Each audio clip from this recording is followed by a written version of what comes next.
Rise of the Orc Lords. Man, Ravenloft was a heck of a lot of fun. It was a Bronstein. For those of you that are not familiar, if you're coming into this video cold, let me give you a brief introduction. Way back in the day, there were tabletop miniature wargamers. See? Hey, look at this. I got some more elves done. Look, he looks good, right? And they wanted to run some campaigns, and they threw everything at the wall to see what stuck, including a process called Bronstein. There's a fella named Major David Wesley who gathered all his friends together in a basement and said, hey, we're going to do a little, basically a LARP in this university called Bronstein, and you guys are going to be the spies and personalities that are working for the Prussians. You guys are for the French, and we'll have a lot of negotiations and backroom deals, and the result of this game will impact our next tabletop war game. Spoiler alert, there was no tabletop war game. The exercise was the point. And from that, one of the participants, a young man by the name of Dave Arneson, took that ball and he ran with it into his fantasy campaign for Chainmail, which was called Blackmoor. A guy by the name of Gary Gygax heard about this way of translating Chainmail into a one-to-one session-style play of Bronsteins, and then hence became Dungeons & Dragons. Well, recently, some friends of mine had grown tired of tabletop role-playing games, at least for my part. The whole culture surrounding tabletop role-playing games had become ossified. There hadn't been anything really new under the sun since the OSR came about. There's been a lot of refinements and kind of nibbling around the edges, but nothing that really cut to the heart of the matter. And as we are wont to do, when it comes time to revitalize what's going on in a particular culture, we look back to the greats of the past. We look back to the masters. We look back to David Wesley. And we found out about this through a little movie called Secrets of Blackmoor, which I highly recommend, which walked us through this process of tabletop war games in the miniature style, this weird new way of taking the little bit of LARP that you do at the table and expanding upon it, and then moving into tabletop role-playing games. And we said, well, wait a minute, let's look at that step one more time. You guys went kind of fast from the war game to the tabletop, and we started experimenting and playing around with that. And the way we did that, now we play Advanced Dungeons & Dragons by the book. I don't get to participate in many sessions because I'm really busy with the channel. We're having a great time here with the Joy of Wargaming. But the few times I have sat in, we play AD&D by the book. And we said, hey, you know what? Instead of limiting our activity to this tabletop play, what if we started assigning the patrons, the movers and shakers in our campaign worlds to players? The DM says, look, I've got this wizard patron, and I'm not really sure what kind of schemes he could get up to. Hey, Joe, why don't you just tell me what his major goal is and what he's willing to do to accomplish it? And hey, Pete, why don't you take the church and you are the patriarch and tell me what his goal is? And those patrons will eventually come into some kind of conflict. And we found that if you're running this high-level patron play, it generates a living, breathing world for the tabletop play. In October of 2022, one of the masters of this genre, he's over on Twitter. He goes by K Calvitis, at K Calvitis. Look him up. He said, listen, I'll run one of these events for you guys in October. And we were talking about Ravenloft, which was an old campaign setting for 2nd edition D&D, and the missed opportunity. And we decided, well, wait a minute. While TSR kind of swung and missed, we can take another bite at that apple. And so we put together a large Bronstein where one guy was a vampire lord, one guy was a lich, one guy was a mummy. And in real time, every day that passed in the real world, a day passed in the campaign, they got up to all kind of hijinks. I played a spy master who kind of got eliminated halfway through because the Pope was really good at this game. Long story short, went great, but what we found is that it wasn't sustainable for long-term play because we had multiple epic level big bad evil guys or just patrons running around. They were operating at kind of a god tier. And I should point out, this is not story gaming because every time there was a conflict, every time we had to resolve a question of, well, what happens when he meets him, the rules we retreated to were those in the Dungeon Master's Guide, the Player's Handbook, and the Monster Manual. Although the DM did add a little bit of supplemental material from, I think, Monster Manual 2 and some of the official Ravenloft material. Again, it was a game of D&D, but it was a very high level game of D&D, and it worked really well. But when you're gaming at that high level, it's like sprinting, right? You can only sprint so far before you gotta sit down and take a break. The major conflict happened probably about 2/3 of the way into the month, and that's when the Acrosaurus showed up and started stomping everything flat. Now, the great news is it worked beautifully for its intended purpose. We had multiple tables of D&D sessions active within the realms of Ravenloft. Did they have a whole lot to do with the high-level play? They a little bit, kind of around the edges, but again, you've got 5th and 6th level guys running around. There's only so much they can do. However, it is important to note that the things they did were the adventure hooks that they grabbed onto were hooks generated by the patron play. If it wasn't for the patrons, the guys at the tabletop level wouldn't have had much to do. It was a great time, but it was a little too gonzo for many people. And like I said, not suitable for long-term play. Since October is over and we're still coming down from our sugar rush, I sat down and drew up this Bronstein.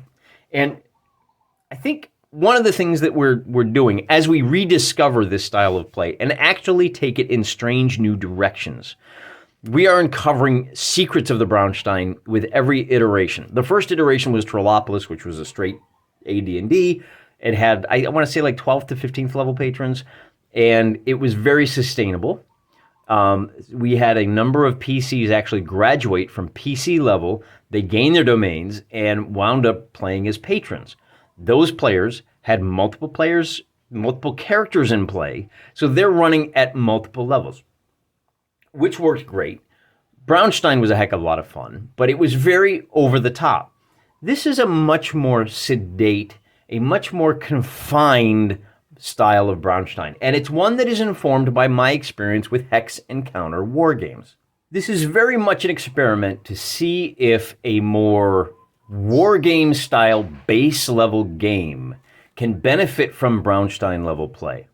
And so a lot of thoughts, a lot of ideas, but again, it's an experiment. This might crash and burn, and particularly because it's happening in December when people are distracted, 'tis the season. That may be an issue as well, but if so, we'll power through. So let me just give you basically the rules of the game and a little bit of design notes as we go, so you can appreciate how this is kind of a hex and counter war game that has the negotiation and the trickery and kind of 5th generation warfare. There will be room for propaganda and deceit and backstabbing and all that stuff. But you got to start with the rules, right? The rules of the game here are, the goal is simple. And when you're playing a complex game like this, it really behooves you as the designer to make a very simple goal. So let me just kind of give you the backstory. Here we have the steps. All of the green hexes that you see are level grasslands. Not a whole lot going on in those hexes.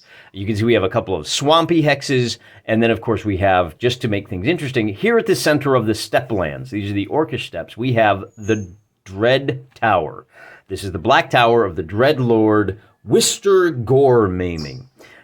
Now, the Dread Lord heard the call of Lamala. Remember that? Remember the big battle we fought out back there in October? The Fate of Stormbringer? Yeah. Lamala, or Blibblepulp, if you will, was the ultimate winner, and she has sounded the horns of the deeps, and the Dark Lord here in his Dark Tower Malturum has decided it's time to get all of his warlords together, gather up his forces, and march to war on behalf of the forces of chaos. To that end, he sounds his dread horn, and each of these little shields is an Orcish village, where one of our players will start out with some forces. We'll get to that in a second, but continue giving you the lay of the land. We have a couple of marshy hexes here. We have a dwarvish mountain here, Goblin Town, I mean, you can guess what that is. And then Narumbi, this is the Elvish Woods. It's a very dangerous place. The center is the Elvish City, very dangerous, and that's heavy woods. And then the light woods out here are heavily patrolled, but in a pinch, you could probably sneak across them. And then we have the human town of Carnatium. And not only do we have the human town of Carnatium, I should point out, I probably should have started with this. Each of these hexes is about a day's travel across, 24-mile hexes. You have the main city of Carnatium itself, and then you have 1, 2, 3, 4 hexes that surround it that are, call them the suburbs. It's 4 little villages that surround it. The idea here is that when the orcs hear the black horn sound, they know that they need to get to the Dark Tower with as many forces and as much gold as they can. Whichever warlord brings the most resources to the Dark Tower by the end of the game will be declared the warlord in chief for the Dreadlord. Now, one way to go about securing resources is to go over and raid Goblin Town and steal gold and slaves and get those gold and slaves into the Dread Tower. Or you may decide, well, forget the slaves. I know there's a lot of gold up here in Dwarf Town, Core Torrigan.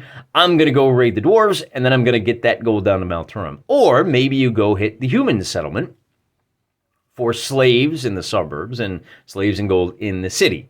Of course, it's easier to raid out here in the suburbs than it is to sack the city, but that is on the table. Now, once you raid these things, you need to be able to transport your goods to Malturum. Bear in mind that there's another obvious strategy. Maybe I'll just go patrol in this area, and any caravan from another orc that comes through, I'm going to steal his stuff and I'm going to get it to Malturum. Once you get your caravan into the Black Hex here, it's done. There's no fighting in the Black Hex. In fact, the good news is if you are traveling across the Black Hex, you can pass through it without issue, which may come in handy, as you'll see as we go through additional rules. All of our Orcish warlords start with a war chest of, I can't remember if it's 1,000 or 2,000 gold. Doesn't matter. They all start with 150 orcs, 1 hit die. Then they each have a war chief, 2 sub-chiefs, and a shaman with bodyguards that basically amount to, if you tally it all up, it's 200 hit dice worth of orcs. Very boring, very vanilla, no personality, except the personality that the players inject into the game. And of course, depends on where you start, right? Some of these starting locations are way better than the others. Look at how far this one is from Carnadium, Malturum. I mean, bear in mind, it takes 1 day to travel across each hex in good weather. So this poor guy up here is going to have to go 1, 2, 3, raid Tor Corrigan, 4, 5, 6, 7. That's going to be his first week. I should point out, it's called Decembork for a reason. Orders by the players have to be in a few days before December 1st so that I can figure out all of the map movement and figure out where the conflicts lie and go ahead and resolve each of those 31 days in December. So whoever starts here, if he decides to raid the dwarves and send a caravan down to Malturum, okay. Now he may actually decide to time his raid with this guy. You know what? If the more forces you bring to bear on a raid, the more potential loot you are likely to get. You can ally with your buddy to take a raid and then send your caravan down here to Malturum.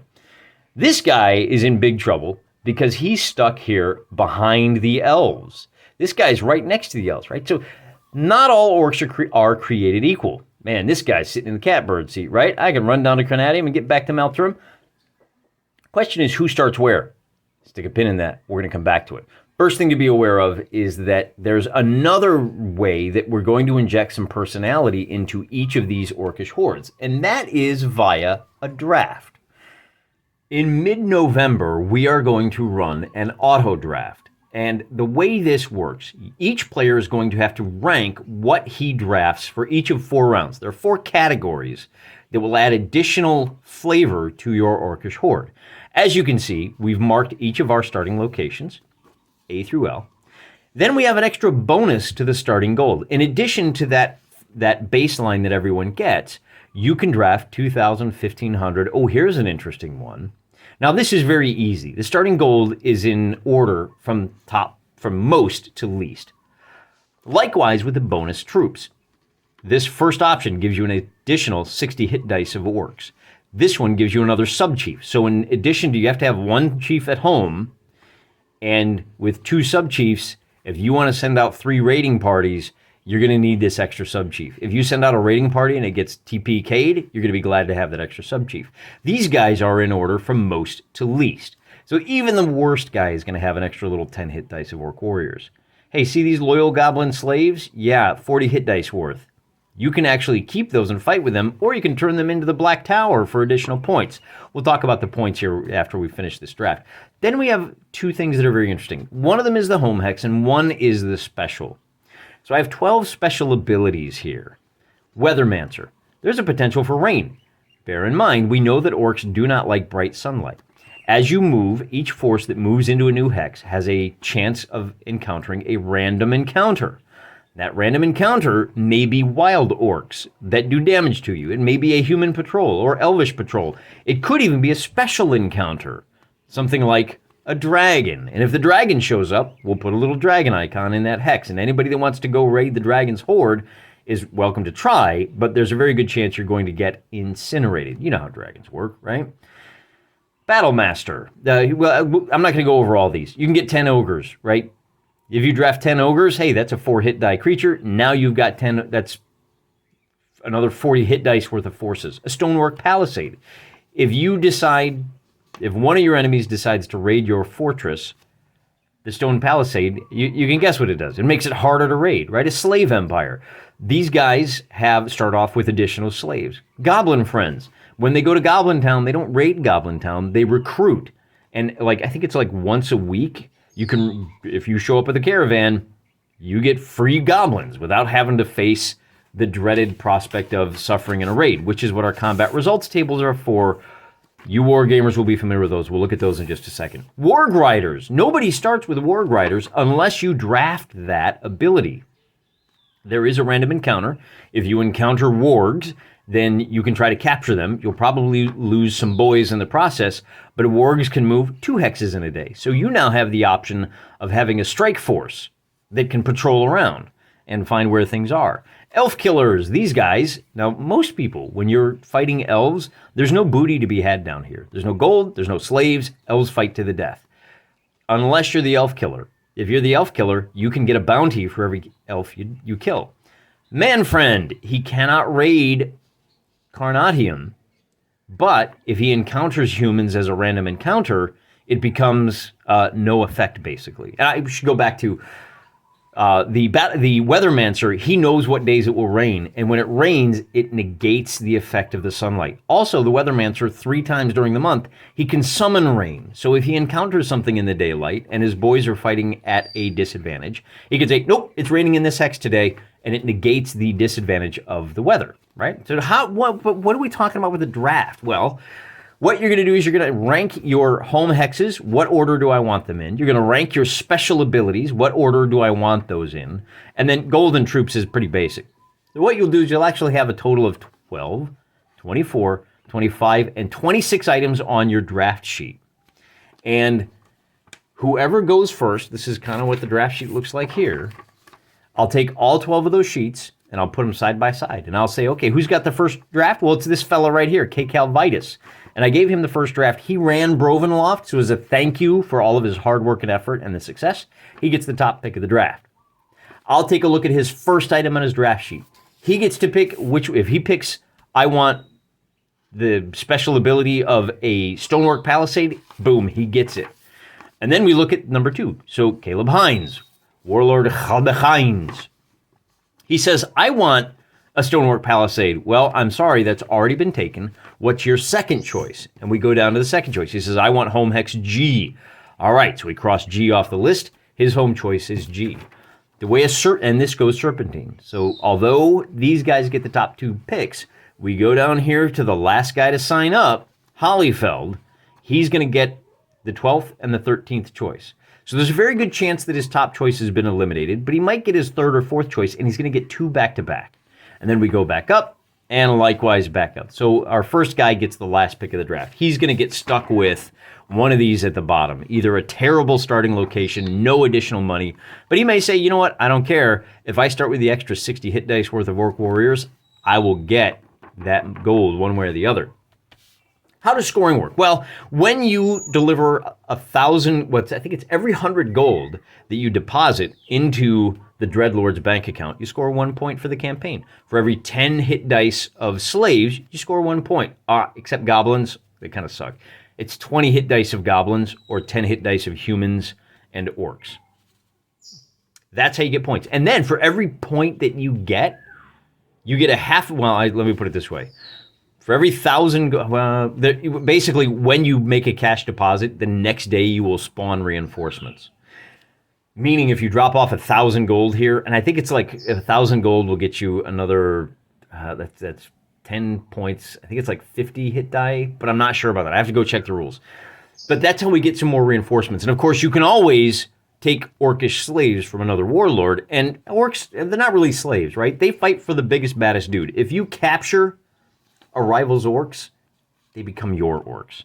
And then you can either cash them in, or you can just keep them fighting for you, which you may want to do. A couple of other little wrinkles.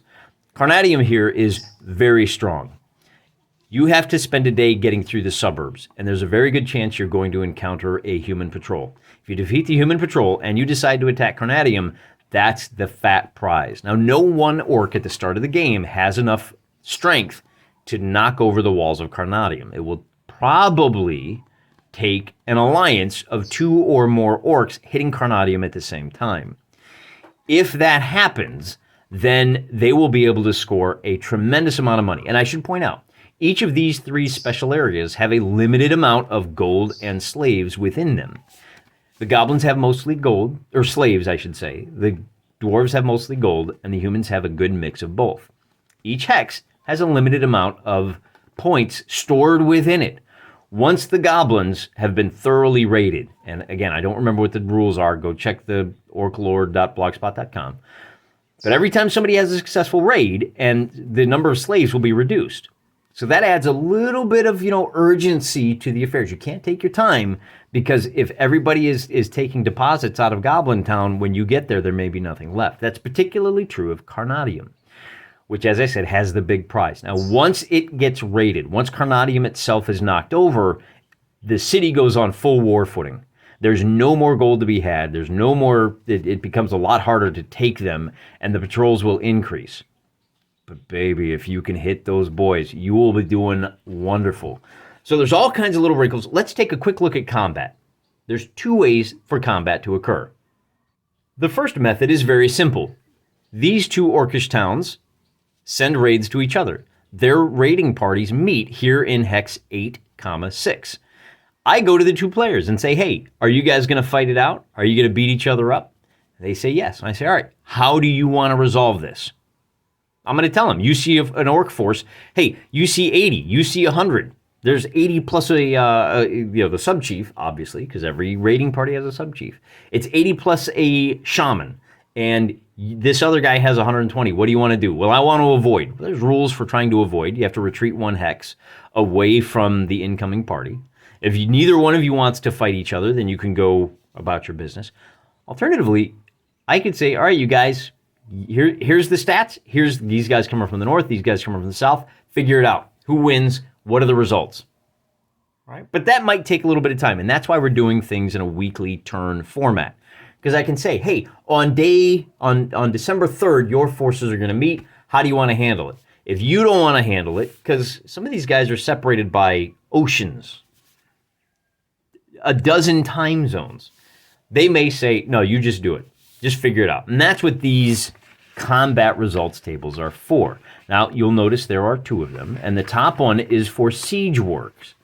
And the way this works is we do just the classic. I'll bring it a little bit closer so we can read it. Now, it didn't print very clearly, unfortunately. I printed from a JPEG, but it's a standard combat results table. If you guys are even, if I have 100 orcs and you have 100 orcs, then we're going to roll, the attacker rolls a d6. And we see a couple of different results here. The first is casualties, and the second is loot. In this case, if we're fighting even Stevens, the attacker loses 2/3 of his force, 66%. The defender loses 1/3. However, the attacker in this case manages to get away with 10% of whatever gold was in the caravan. If there's no gold, obviously nothing happens. Notice that we've got different ratios. If you have an attacker that is attacking a force of, and what happens when they run into each other into a hex? We'll just roll for initiative. Or maybe we'll declare the larger force as always the attacker. But if you are, so that maybe these don't apply. I don't know. We'll figure it out as we go, right? We got time. If you are attacking a force that is 4 times larger than you, there's a very good chance that you are going to be completely wiped out. The best you can hope for is a 50-50 split. And even in that case, you are losing 25% of whatever gold and slaves you are transporting, right? So you want to raid each other's homes with the most amount of guys. And that's what this table is for. This is really for raiding other, oh no, this makes, okay. Since this is raiding, there will always be an attacker, and the people inside the village will be the defender. Likewise with the dwarves.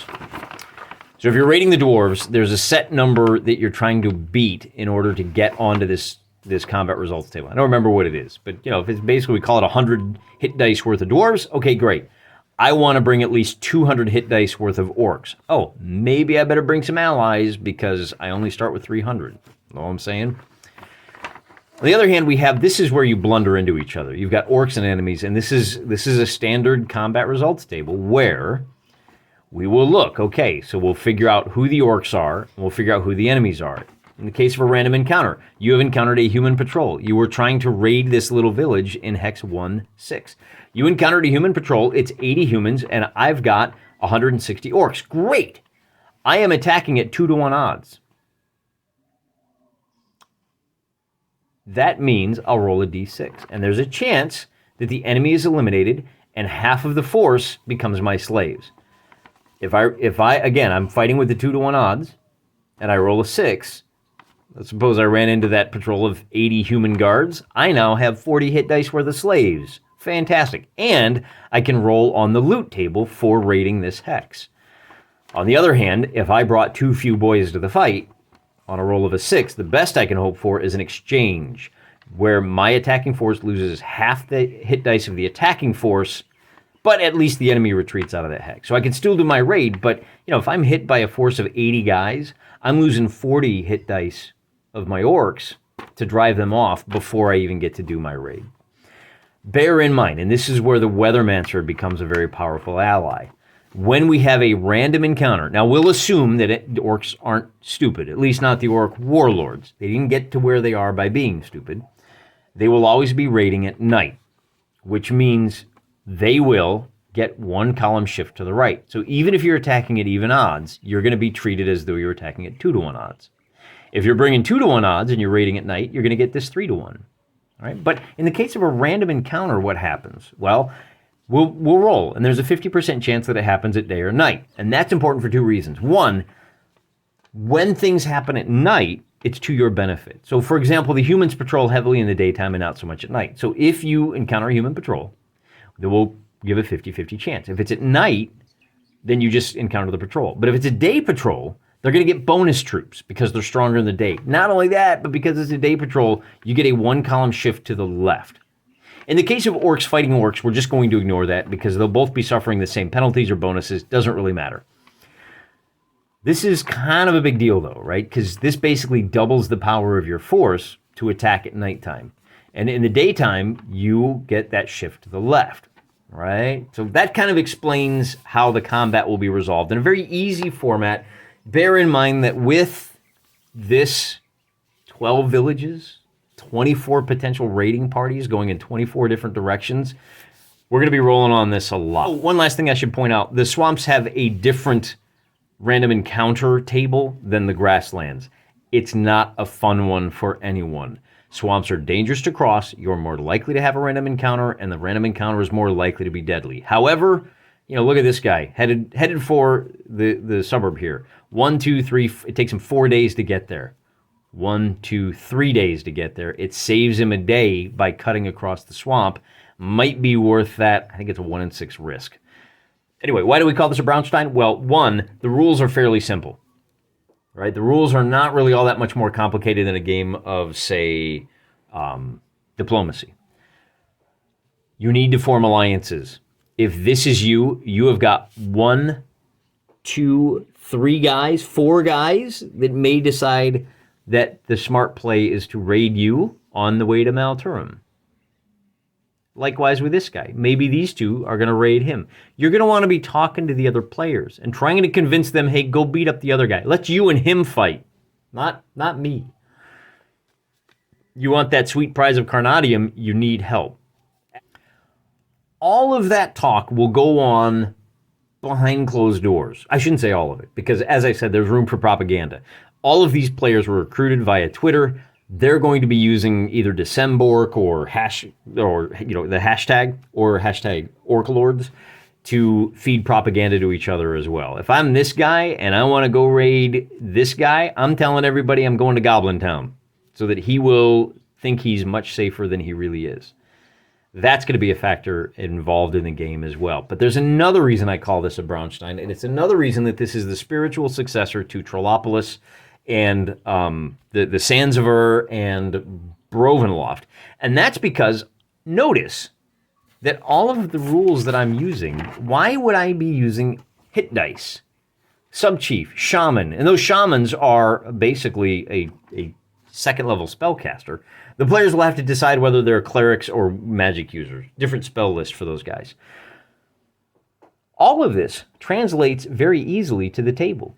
If one of the guys running a D&D campaign, Trollopolis, the guy that was running adventures in Trollopolis, the guy running adventures in Dubzaron, if they have a way to get an adventuring party into the steppe lands, if they know where these caravans are headed, there's a very real chance that a tabletop role-playing game session could be, hey, let's dimension door into the steppes, raid one of these villages, raid one of the caravans, and then, oh, by the way, at the end of the session, the Dreadlord says, hey, what's this I spy with my burning red eye? But a band of interlopers and outsiders, I am going to cast Banish. And blip, they have to go back home at the end of the session. There is a very real possibility to run tabletop RPGs within this setting. Now, there's going to have to be some communication involved, right? Because the DM will say, hey, I think my players want to visit you, and I'll say, great, tell you what you do. And we'll figure out a way to make something interesting happen. I don't know what that way is. I don't know what the results of the movement are going to be. I don't know. Heck, I don't even know what these orc forces are going to look like. Until we run this draft, there's a whole lot of things up in the air. But there is a pretty solid structure, I feel, in place for the players to have complete freedom of movement, what they want to do. And knowing these guys, and I got to tell you, I'm a little intimidated by some of these guys. Some of the things they were doing in Trollopolis, some of the things they do in Dubzaron, some of the things they do in Ravenloft were just mind-blowing. And it's really impressive. The command they have over games like this and games like AD&D is truly impressive. I fully anticipate they're going to throw some kind of wild screwball at me. Like, these three guys are going to say, you know what, we're going to go wipe out the elves. I don't care. You know, there's no rules for it. Make rules for it. We are trashing the elf forest. In which case, I'm going to have to decide as the GM, well, what does that mean? You know, what are their odds of success? What are the benefits for them doing that? And I'll have to come up with something, you know, maybe even on the fly. I am going to be an impartial referee who is just taking their orders and interpreting them as best I can. We're all friends here. This is largely an experiment. But tell me that it doesn't sound like a lot of fun to be a warlord with a limited amount of resources and vying with all of these other warlords to see who can score the most points. If you don't think that sounds like a ball, maybe you're in the wrong. Maybe you're watching the wrong channel. And the other fun thing is that because each hex is 1 day of movement, because we have 31 days, we can do things in 1-to-1 time. For every day that passes in the month of December, 1 day will pass in the steppe lands. And just to, you know, bring you guys up to speed on how that works, you know, I may figure out that there's a clash up here on day 12, and there's a clash down here on day 15. Well, they're separated by more than a week. So even though day 15 is resolved before day 12, it's not going to have that big an effect, right? There's a little bit of elasticity as far as when you actually sit down at your desktop or your table and resolve the events prior to the calendar catching up to those events. You know, 1-to-1 time doesn't mean that you resolve everything on the day it happens. It just means that you're keeping track of when things happen so that as the clock moves forward, everybody is on the same page. Everybody understands where we're at in the process. And sometimes that means locking things out, where a player says, yeah, I'm moving through that hex at the time that there's a battle. And you may have to say, well, listen, you can do that, but you're going to have to skirt the edge of the battle. And they say, well, wait, I want to participate in the battle. And the answer has to be, no, we've already resolved that battle on the 14th. We know how it ends. If you are moving through that hex on the 14th, it's too late to affect it. Right? Here we are sitting here on the 12th. playing out our little tabletop battle, and then we're done. And on the 13th, someone says, hey, I moved through there tomorrow. That's great. You move through there, you see a battle, keep on trucking, baby, because we've already established what happens. So there is a little bit, right? This is where, when you have a clash between the rules, between orders, this is where you have one guy, an impartial judge or referee or DM if you prefer, who can impartially say, here's how we're going to resolve that. Everybody abides by that, and we move forward without any hurt feelings because we're all adults here. A little bit strange in the D&D world, but it's the only way I know how to play. Don't worry, as we go through December, I fully intend to go through some more of these. In fact, one of the reasons I wanted to show you all of this is so that when I sit down and do a live stream of the Orc Warlord draft, you won't be at a complete loss. I'll be able to say, hey, remember we talked about this game? It's time to sit down and figure out who gets what. And then we can start figuring out what kind of characteristics these guys have. Don't harass my bros on Twitter, all right? They're good guys. They volunteered, but by all means, make sure you follow these fellas. We'll give you a little bit closer. Follow them if you want to know what's going on in this campaign, because they are going to be, I tell you, one of the beauties of using the Orc Warlord meme. There are Warlord idea. There are so many memes out there involving orcs. God bless the Warhammer community. God bless the Lord of the Rings community. God bless the D&D community. Tons of orc memes. So it's going to be an absolute hoot. In fact, one guy's even doing, who is it? Let me see if I can remember who it is. It's I think it's Hollyfeld. He's doing videos. He's doing like meme videos about, he did like a travel log in probably 16-bit. Oh, it's amazing. Go follow Hollyfeld at a minimum. And, until next time, I'm praying for you.